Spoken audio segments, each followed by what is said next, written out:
ওমর আস্তে আস্তে করে ওই কটুরির কাছে গিয়ে দেখে একজন মহিলা সেই কটুরির ভিতরে কি যেন গো আগুন ধরিয়ে পাক করতেছে, জাল দিতেছে। ছোট ছোট কিছু বাচ্চা গুলা মা মা করে কাঁদতেছে আর বলতেছে, মা গো পেটের খিদায় আর বাসি না গো মা, তাড়াতাড়ি কিছু খাবার দাও গো মা, মা তাড়াতাড়ি গো। আর দক্ষিণী মা বলতেছে, তোমরা ঘুমাও, আমি পাক শাক শেষ করে তোমাদেরকে ডাক দিব। এমনি করে ওমর আস্তে করে ভিতরে গেছে, আস্তে করে ডাক দিয়েছে, আসসালামু আলাইকুম, সালাম দিয়েছে, ওয়ালাইকুম সালাম উত্তর দিয়েছে। ডাকতেছে, মা গো তুমি কি করো গো মা? ওই দুঃখিনী বলতেছে, বাবা তুমি কি দেখো না আমি কি করি? কাছে গিয়ে দেখে মর্মান্তিক ঘটনা, কলিজা ফেটে যায়। পাতিলের মধ্যে একটু পানি দিয়ে জাল দিতেছে, পাতিলের মধ্যে খাবারের কিছু নাই। ওমরে ডাক দিয়ে বলে, মা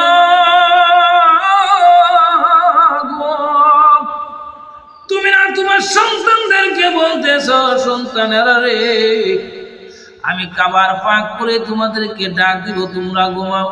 আমি দেখলাম তোমার প্লেটের মধ্যে, তোমার পাতিলের মধ্যে খাবার বলতে কিছু নাই। ওই দুঃখিনী মা চোখের পানি ছেড়ে দিয়ে ডাক দিয়ে বলে, বাবা। হযরত উমর রাদিয়াল্লাহু তাআলা আনহু এমন একজন খলিফা ছিলেন, মুসলিম খলিফা, যার পাওয়ার আসমানের আরো উপর পর্যন্ত, যার পাওয়ার চলত, অনেক উপর পর্যন্ত তার পাওয়ার চলত, তার হুকুম চলত। এটা সাধারণ কোনো খলিফা না, সাধারণ কোনো রাষ্ট্রের রাজা না।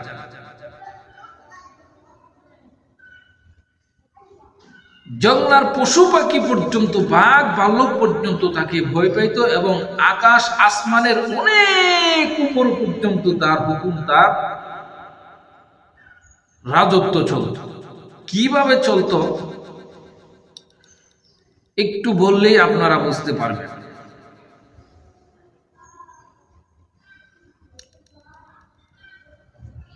হযরত উমর রাদিয়াল্লাহু তাআলা আনহু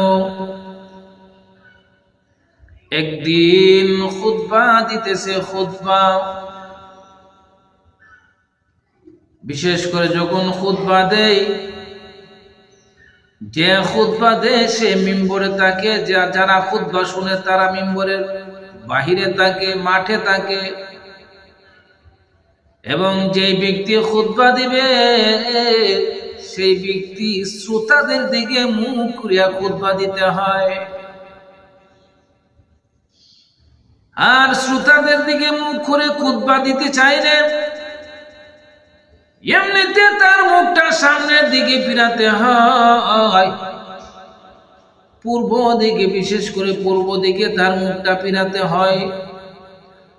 আর শ্রোতারা বক্তার দিকে মুখ ঘুরিয়ে, যখন শ্রোতারা বক্তার দিকে মুখ ঘুরিয়ে বসে, তখন শ্রোতারা অটোমেটিক মসজিদের ভিতরে পশ্চিম দিকে মুখ দিতে হয়। এমনি করে একদিন মাঠের মধ্যে পূর্ব দিকে মুখ করে হযরত উমর রাদিয়াল্লাহু তাআলা খুতবা দিতেছে, আর শ্রোতারা উমরের দিকে তাকাইয়া, পশ্চিম দিকে তাকাইয়া খুতবা শুনতেছে। আর খুতবা দেওয়ার সময় পূর্ব দিক থেকে যখন সূর্য উদিত হয়, আর সূর্য উদিত হইলে অটোমেটিক সূর্যের আলোটা যে খুতবা দিবে তার মুখে লাগবে, কারণ সে তো পূর্ব দিকে লক্ষ্য করে খুতবা দিতেছে। এমনি করে হযরত ওমর রাদিয়াল্লাহু তাআলা আনহুর চোখের মধ্যে সূর্যের আলোটা পড়তেছে, আর যারা শ্রোতা শুনতেছে তাদের পিঠের মধ্যে সূর্যের আলোটা লাগতেছে। তদ্রূপ ভাইয়ের আমার, কিতাবের মধ্যে লেখা হযরত ওমর রাদিয়াল্লাহু তাআলা আনহু খুতবা দেওয়ার সময় যখন মুখে সূর্যটা লাগতেছে, আলোটা লাগতেছে, খুতবা দিতে একটু ব্যাঘাত করতেছে, খুতবা দিতে একটু কষ্ট হইতেছে। এমনি করে রাগান্বিত হইয়া হযরত ওমর রাদিয়াল্লাহু তাআলা আনহু সূর্যের দিকে এমন ভাবে তাকাইছে, কষ্ট নিয়ে রাগান্বিত হইয়া রাগের চেহারাটা দেখাইয়া ওমরে সূর্যের দিকে এমন ভাবে তাকাইছে। হাদিসের মধ্যে লেখা, কিতাবের মধ্যে লেখা, সঙ্গে সঙ্গে ওই সূর্যের আলো কমে, এই সূর্যের আলোটা কমে শ্যামা পড়ে গেছে।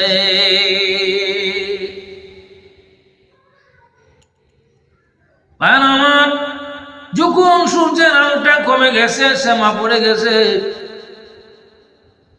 তখন শ্রোতারা ভাবলো কি ব্যাপার, দিনে আবার হাস করে ফেলেছে নাকি, এমন ভাবে যেন সূর্য লুকিয়ে গেছে। ওমরে খুতবা দিতেছে, ওমর রাদিয়াল্লাহু তাআলা আনহু, আমার একজন শ্রোতা ডাক দিয়ে বলে, হুজুর কি হয়েছে, বৃষ্টি আসবে নাকি? সূর্যের আলোটা যতক্ষণ ছিল গো, যতক্ষণ পর্যন্ত ছিল গো হুজুর, ততক্ষণ পর্যন্ত আমাদের পিঠের মধ্যে লেগেছে, আমাদের খুব আরাম লেগেছিল, আমাদের খুব মজা লেগেছিল, আরাম পেতেছিলাম। এ হুজুর, যতক্ষণ পর্যন্ত সূর্যের আলোটা আমাদের পেটের মধ্যে লেগেছিল, ততক্ষণ পর্যন্ত আমাদের খুব ভালো লেগেছিল গো হুজুর। এখন সূর্যের আলো মধ্যে গেছে, সূর্যের আলো চলে গেছে, আমাদের খারাপ লাগতেছে, একটু ঠান্ডা ঠান্ডা লাগতেছে গো হুজুর। এই কথা শোনার পরে হযরত ওমর রাদিয়াল্লাহু তাআলা আনহু আবার আকাশের দিকে তাকাইয়া, সূর্যের দিকে তাকাইয়া মুস্কি যখন একটা হাসি দিয়েছে, মুস্কি হাসিটা দেওয়ার সঙ্গে সঙ্গে আবার সূর্যের আলো দুনিয়াতে ছড়িয়েছে।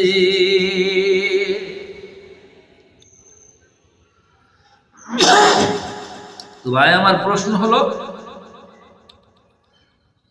সূর্যটা কি আসমানে থাকে না আকাশের চেয়ে আরো উপরে? আকাশের চেয়ে আরো কোটি কোটি গুণ উপরে। এই জন্য বললাম উমরের শাসন আকাশের চেয়ে আরো কোটি কোটি গুণ উপরে তার পাওয়ার চলছে। এর কারণ কি?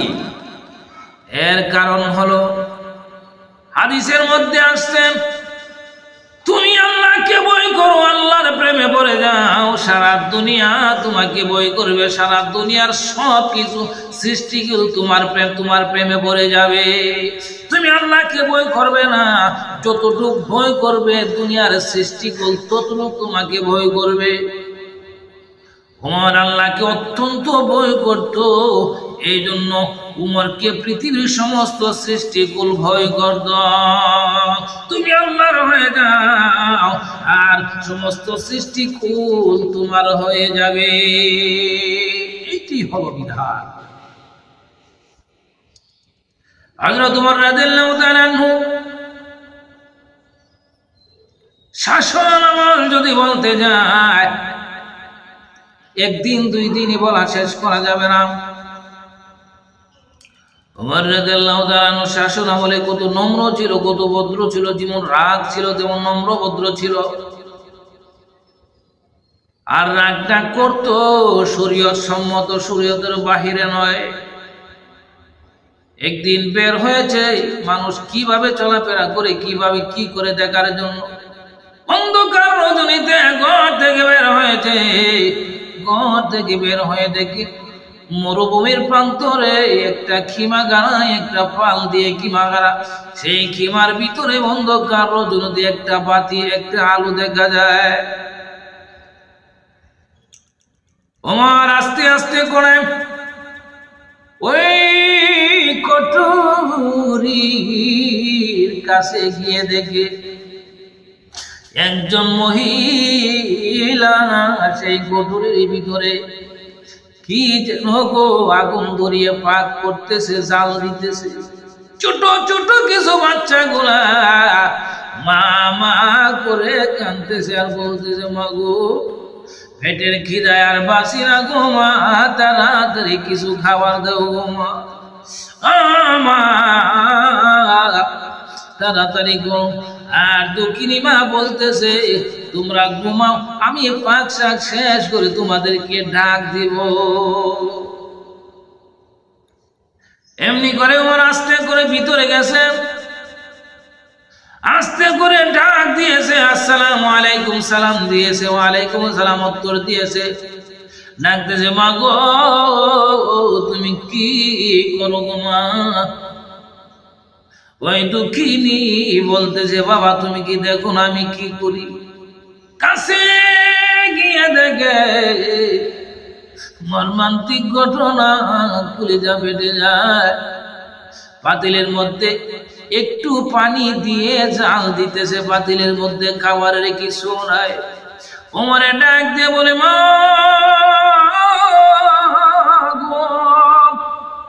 তুমি না তোমার সন্তানদেরকে বলতেছ, সন্তানেরা রে আমি খাবার পাক করে তোমাদেরকে ডাক দিব, তোমরা ঘুমাও।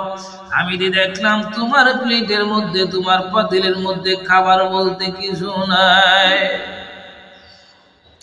ওই দুঃখিনী মা চোখের পানি ছেড়ে দিয়ে ডাক দিয়ে বলে, বাবা আমি তো আমার সন্তানদেরকে ঘুম পাড়ানোর জন্য একটা দুঃখা দিতেছি, কারণ সন্তানের কষ্ট মা দক্ষিণীর কুলে যায় মানে না রে বাবা। আমি দুঃখা দিতেছি, আমি বুগা দিয়ে তাদেরকে ঘুম পাড়ানোর চেষ্টা করতেছি, আমার কাছে তো কিছু নাই, আমি কি দিয়া তাদের পেট ঠান্ডা করব, তাদের কলিজা ঠান্ডা করবো? আমি শুনেছি রে ভাই, এ দেশের মধ্যে একজন খলিফাতুল মুসলিমিন হযরত ওমর রাদিয়াল্লাহু তাআলা উনার বড় ইনসাফ আছে গো। উনার ইনসাফ যদি থাকতো গো, তাইলে আজকে আমরা এত কষ্ট করতাম না রে বাবা। তখন ওমর রাদিয়াল্লাহু তাআলা বের হয়ে আসলো, বের হয়ে উনি বাড়িতে চলে গেল, খাদ্য গুদামের ভিতরে চলে গেল। উমরের কর্মচারীকে ডাক দিয়ে বলে, বাবা রে, ও রে বাবা, আমার পেটের মধ্যে সেই খাবারের বস্তাটা উঠাইয়া দাও। খলিফাতুল মুসলিমিন হযরত ওমর রাদিয়াল্লাহু তাআলা আনহুর পেটের মধ্যে সেই খাবারের বস্তা তুলে দিবে, কোনো কর্মচারী সাহস করতেছে না। একজন কর্মচারী দৌড় দিয়ে আসে, ডাক দিয়ে বলে, হুজুর আমার পেটের মধ্যে তেল গো, আপনি কষ্ট করবেন কেন গো হুজুর? আপনি কষ্ট করবেন আমরা থেকে, সেটা আমরা সইতে পারবো না।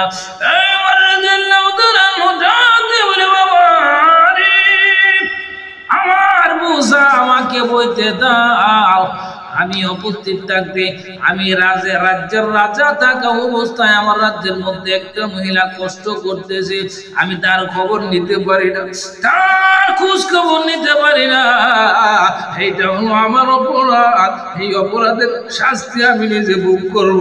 আমার পিঠের মধ্যে সে বস্তাটা তোমরা উঠাইয়া দাও। এমনি করে হযরত ওমর রাদিয়াল্লাহু তাআলা পিঠের মধ্যে বস্তা নিয়ে রওনা হইল।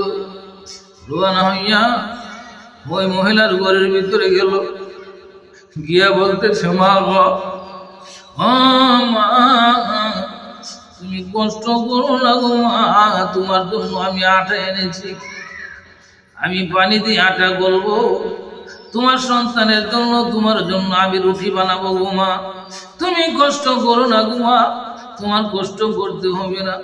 ওমর রাদিয়াল্লাহু তাআলা আটা গুললো, আটা গুলিয়া রুটি বানাইতেছে।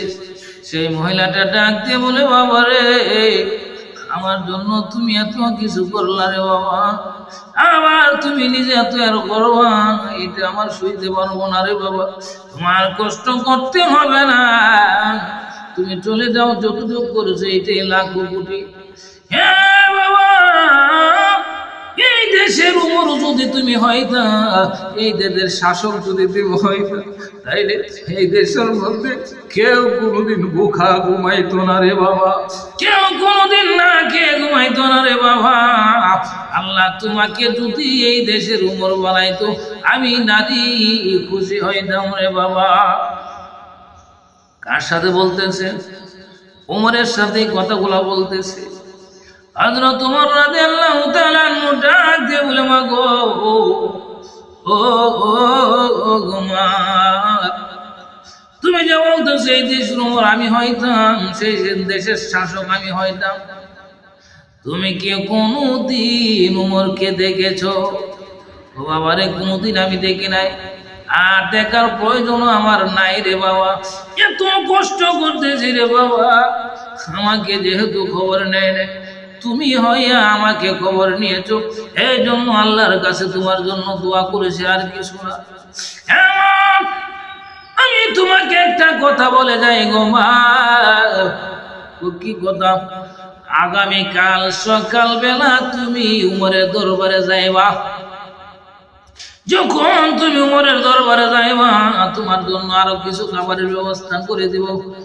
আমি অবাক অবশ্যই উমরের দরবারে উপস্থিত থাকবো।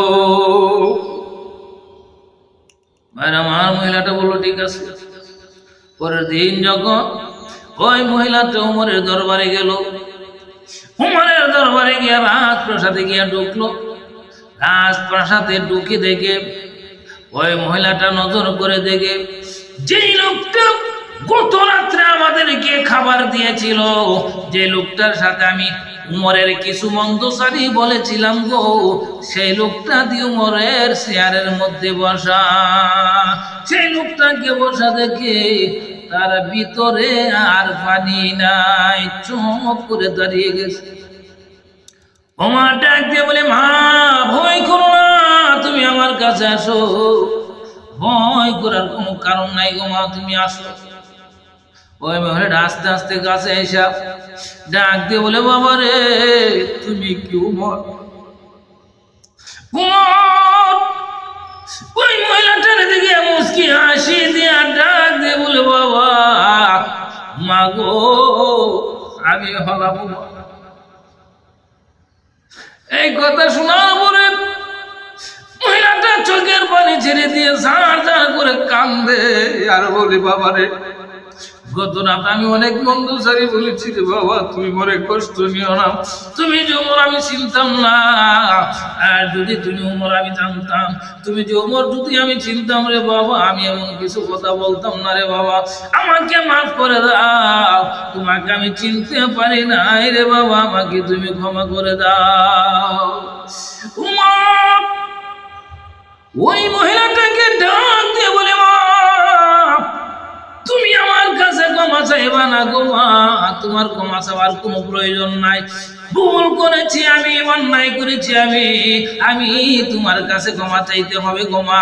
ও মা, কতদিন পর্যন্ত তোমরা কষ্ট করতেছো, আমি উমর রাষ্ট্রের রাজা হইয়া তোমাদের খবর নিতে পারি না, তোমাদের খবর খোঁজ খবর নিতে পারি নাই, সেটা ভুল হয়েছে আমার। আমি সে রাষ্ট্রের রাজা থাকার মতো উপযুক্ত আমি না গো মা। যদি মাওলার কাছে গিয়ে কাল আসরের ময়দানে এই উমরের জন্য তুমি নালিশ করো, উমর রাষ্ট্রের রাজা থাকা অবস্থায় একদিন এক রাত আমরা কষ্ট করেছি, তাইলে সেই উমর জাহান্নামের আগুনে চলে যাবে গো মা। ও মা, এই মুহূর্তে তোমাকে আমার রাজপ্রাসাদের মধ্যে এনেছি তোমার কাছে ক্ষমা চাওয়ার জন্য। আমি উমরকে তুমি ক্ষমা করে দাও কাল হাসরের ময়দানে। এই কারণে আল্লাহ যেন আমাকে বিচারের কাঠ গড়ায় না দাঁড় করায়। মহিলাটা চিৎকার মেরে ডাকতে বলে, বাবা, তোমার মতো রাষ্ট্রের রাজা থাকলে জীবনে কোনোদিন কোনো প্রজা কষ্ট পাবে না রে বাবা। আর তোমার মতন রাষ্ট্রের রাজাকে আমার আল্লাহ কোনোদিন জাহান্নামের আগুনে দিবে না। ভাই আমার, সেইটাই হলো ওমরের রাজত্ব, সেইটাই হলো মুসলিম খলিফাতুল মুসলিমিন হযরত ওমর রাদিয়াল্লাহু তাআলা আনহুর খেলাফত আমল। পৃথিবীর জমিনে যত রাজা বাদশা গেছে, কোন রাজা বাদশা তেমন ইতিহাস করতে পারে নাই, তেমন ভাবে রাষ্ট্র পরিচালনা করবে তো তার দূরের কথা কল্পনাও করতে পারে না। ভাইরা আমার, এই জন্য ইসলাম ধর্মটাই হলো সত্যিকারের ধর্ম। এই জন্য ইসলাম ধর্মের মানুষই হলো সত্যিকারের মানুষ। পৃথিবীর জমিনে যত ধর্ম দেখেছেন, যত ধর্মের মধ্যে যত রাজা দেখেছেন, পৃথিবীর কোন ধর্মের কোন রাজা এমন ইতিহাস এমন নজির দেখাতে পারবে না। একমাত্র মুসলিম ধর্মের মানুষরা যারা রাষ্ট্র পরিচালনা করেছেন, তাদের মধ্যে সেইভাবে রাষ্ট্র পরিচালনা করা সম্ভব হয়েছে। হযরত ঈসা আলাইহিস সালাম, হযরত দাউদ আলাইহিস সালাম, হযরত আমাদের প্রিয় নবী, তারপরে সাহাবাদের মধ্যে হযরত উমর, হযরত আবু বকর। এমনি ভাবে মুসলমানদের মধ্যে যত রাষ্ট্রের রাজা দেখবেন, সুলাইমান আলাইহিস সালাম বিশ্বের রাজা ছিল। পশু পাখি পর্যন্ত কথা বলতো এবং শুনতো এবং বুঝতো, তিনিও বলতে পারত। পৃথিবীর মধ্যে নজির দেখাতে পারবেন না মুসলিম রাষ্ট্রের রাজা ছাড়া, মুসলমান ছাড়া কোন রাজা এমন ভাবে রাষ্ট্র পরিচালনা